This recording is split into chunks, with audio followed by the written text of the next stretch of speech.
Ayike bafowethu ngiqeda ukukhuluma nayo ke Dlamlenze njoba bengicelile ukuthi ayingifonele. Ingifonelile ke Dlamlenze. Bukhona ubufakazi kade ngikhuluma naye Dlamlenze. Ngifonelwe uye ngqo uKhuzani Innocent Nkosikhona Mpungose. Ngifonelwe uyena ngqo, hayi induna yakhe, hayi umfowabo. Ngifonelwe uye ngqo. Kade ngikhuluma naye. I think isikhulume close to 30 minutes i-call yethu. It was a long call. It was close to 30 minutes. Ngiyabonga nje, ngiyabonga kuyiNdlamlenze. Ngiyabonga koMcineka. Amaqhawe ami wonke lawo ibona abangikhuthazile futhi esinqumweni vele engasithathayo. Ayibe clear ke leyo. Ngathatha isinqumo sokuxolisa kuyisilo nakunyazi lwezulu uShembe. And then uKhuzani benomcineka bangikhuthaza kuloso sinqumo leso. Njoba nje ngenza ama-video awu-2 for 2 days okuxolisa. Isinqumo engayithathela sona leso, ngase ngikhuthazwa lokho kuthiwa ngesilungu encourage. Ngakhuthazwa iNdlamlenze kanye nobaba uMcineka. Angiphakamisa ukubonga kakhulu ke kulamaqhawe angikhuthaze ukuthi ngiqhubeke ngenze into esile nento enhle yokuxolisa. Ibona kubumsizwa lobo ukuthi insizwa ihlakaze ebese iyalungisa, iyaqoqa. Insizwa iyangcolisa bese iyaklina. Akubona ubunsizwa ukungaxolisi, akubona ubunsizwa ukungalaleli mawukhuzwa, akubona ubunsizwa ukungaliboni iphutha mangabe uboniswa. So iNdlamlenze nama Blue Nation bangibonisa iphutha lokuthuka isilo nokuthuka unyazi lwezulu uShembe. Ngalibona lolo phutha ngendlela engalenza ngayo, ngaphinda futhi ngalilungisa ngayo. Okushuthi ngalenza ku TikTok, ngalilungisa ku TikTok. Laba bakhuluma indaba zeinhlawulo ke engingakusho nje kubo ngathi bayangidakelwa kahle hle nje bangijwayela amasimba. Ngeke bayibone lonto leyo. Angikho ke emtalabhweni, angitalabhi la. Ngisazotalabha, kusazonyiwa. Kusazonyiwa heck. Uyabona? So lithi iqhawe lento yokuthi lifoneliwe lona labuzwa ngami la ngiphika. Uthi uKhuzani amanga abuhlaza lawo, amanga nje alihlaza. Akekho uDr 3 Second oke wafonela uKhuzani wambuza ngami. Kusho uKhuzani.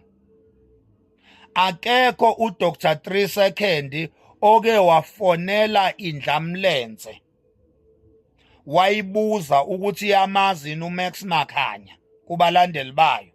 Yathi iNdlamlenze ayingazi. Ayikho iNdlamlenze engiphikile. Kade ngifonelile uKhuzani mina, kade ngikhuluma naye. Nginabo ubufakazi balokho. Uma ngabe kukho nongiphikisayo ukuthi uKhuzani kade ngifonelile, ngizobuya nobufakazi. Ngumlandeli weNdlamlenze mina osezingeni eliphezulu kabi ukuthi bengeke angifonele mangithi akangifonele. uKhuzani bengeke angangifoneli ngoba angiyena umlandeli wakhe mina osezingeni eliphansi. Ngisezingeni eliphezulu kabi kubalandeli bakaKhuzani mina. Uyabona? So yonke lamasimba akhulunywa udubula ngisazowaphendula. Bengisafuna kuqala izwi leNdlamlenze. Uyabona ke njengoba sengilizwile iphimbo leNdlamlenze sengiqedile.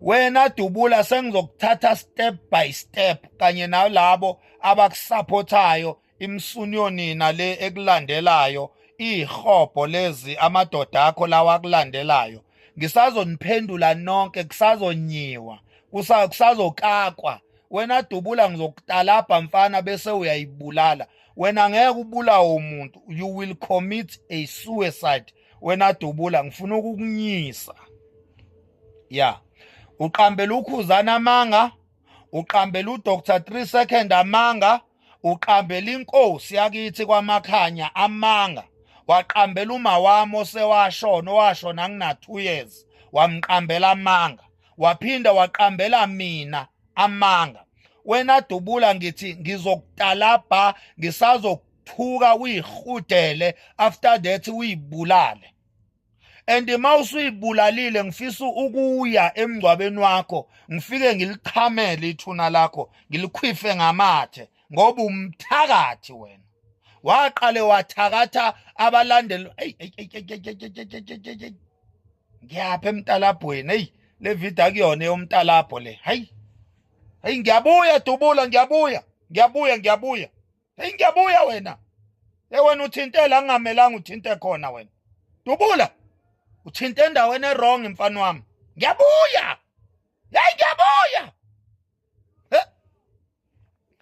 ngikuyeke lithi iqhawe lingaze sixoxe cishe 30 minutes ade ngidrop icall khona manje nje bengeke ngilale nginganinika ngeupdate yokuthi uKhuzani uphendulile ungifonelile angibonge kulabo abangisizile ukuthi banikeze uKhuzani phone number yami angibuzanga ukuthi uyithathe kubani inamba yami kodwa ngoba bengiwabalulile amagama emini ngathi mhla ka1 Khuzwayo angibonge futhi enkunze emnyama mkhaya ngiyabonga mfowethu ukungifonela sithi ukukhuluma sixoxe njengeinsizwa uyabona mhla ka1 mfowethu siyoxhumana lapha ya emakholini emafonini mfowethu soxhumana nawe Khuzwayo mkhaya soxhumana bafowethu angibonge nje ukuthi ningisizile nanikeza indlamlenze phone number yami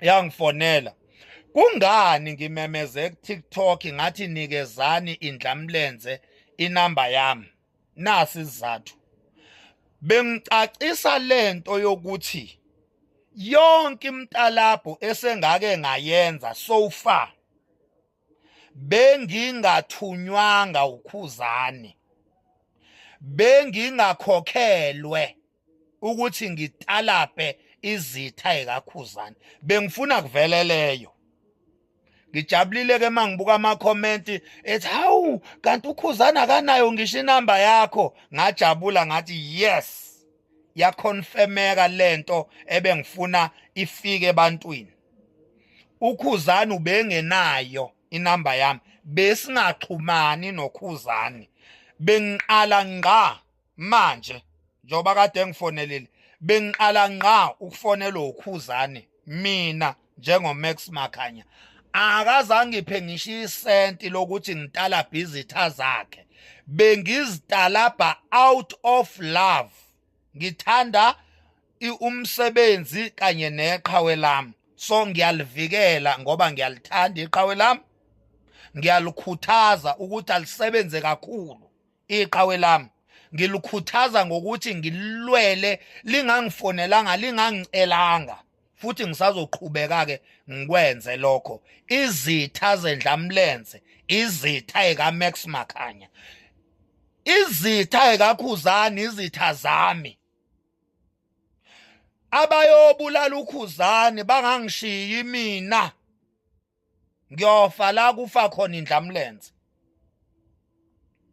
ngoba nami uma ngabe uKhuzani ewinile nami ngiyowina uyabona uKing Bhaka iqhawe lami einyangeni uKhuzani iqhawe lami kwezika maskandi ngishayela ingoma zehawu ngishayela ingoma zothando ingoma zosizi ingoma zokholo kamnandi bengithi nje nginike lo update ukuthi iqhawe selingifonelile ngibongile zisazokhala usazonyi